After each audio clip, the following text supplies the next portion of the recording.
So this is part 3 and the final part. I want to just summarize what I talked about was thinking out loud. I think it can be a really valuable teaching strategy to kind of give the kids a window into your mind of how you might approach it.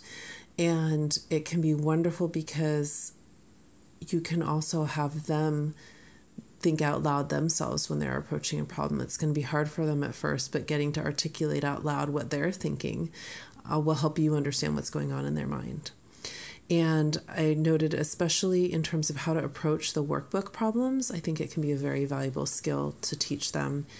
I also talked about there being a logical progression from concrete to pictorial to abstract.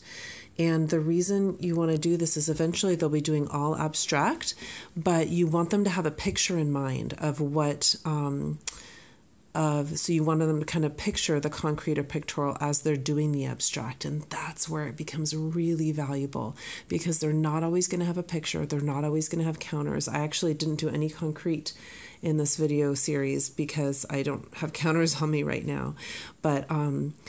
But you can stress that to them. Like eventually they're not going to have counters or pictures, but they are going to have them in their mind. That's the visualization. And in fact, there's a fact that I heard, I haven't fact checked, but that math geniuses actually have a larger visual cortex because they really visualize things.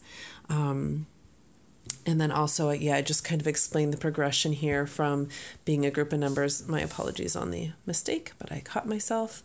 Going to just general pictures. So this is just a bunch of pictures kind of spread out. These pictures are organized into groups of 10s. These pictures are shown in 10 frame form, which is kind of even more organized. Then here there was no pictures, but I drew some. And here there were the last final 2 questions I gave, there were no pictures at all. It was all abstract. Lastly, I've been using the word strategy a lot. We don't care so much about exactly what the answer is, or rather we don't want to stop at what the answer is. We want to know, how did we get it? So a good question to ask the students is, oh yeah, okay, so what strategy did you use? And, how did you think about that is another way. Sometimes the follow-up question for that could be, did it work well? Did you like how your strategy worked? Or, is there another strategy you could have used to really think about for which different types of problems are which strategy is going to be best? So quick example for the addition strategy of counting on, it's not going to work well if you have 21 plus 19. You're not going to want to count on 19 things, right? So counting on really only works, what our textbook teaches is for numbers from 1 to 3, or counting back as well if you're going to subtract.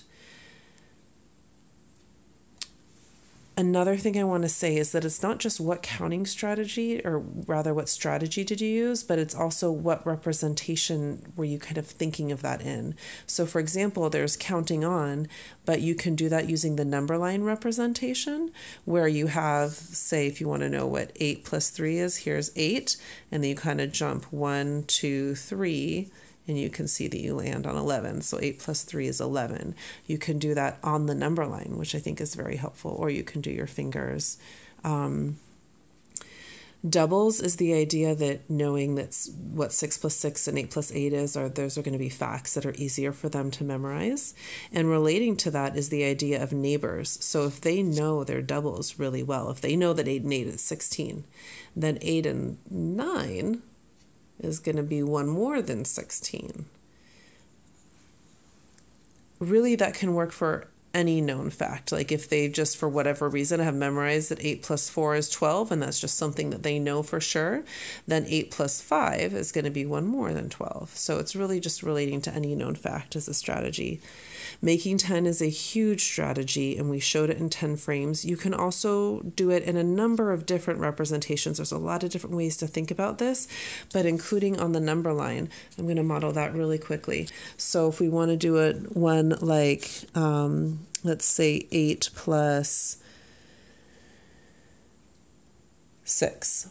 So I know that to get from 8 to 10, 10's a really big number. We're making 10. I know to get from 8 to 10, I need to add 2. So then, but what I really want to add is a total of 6. So I'm also going to have to add 4. So in a sense, I'm thinking of this as that 8 plus 6 is the same as 8 plus 2 plus 4, right? I mean, you could even kind of write 8 plus 6 like that. I don't know, it's probably a little confusing, but I really do think of multiple math problems like this that of it being 2 jumps. And again, this jump is very simple because 8 and 4 is 14. So you know that 14 is going to be your final answer. Again, kind of jumping over to here. Sorry if that makes you dizzy. Again, same answer for 8 and 6 is 14, and you can even see it here. You thinking of 8 plus 6 is actually being 8 plus 2 plus 4 more. So you can see how it's actually very related, and I think it's neat to kind of show the kids that. Just to finish this list, another addition strategy that you could do is what I've been calling creative grouping. I just learned that some other people do the same strategy. I thought I invented it, haha. But they did too, and they call it the 2-5 strategy, which is, I'm not going to write it here. Yeah, so there's a lot of different ways to think about adding, and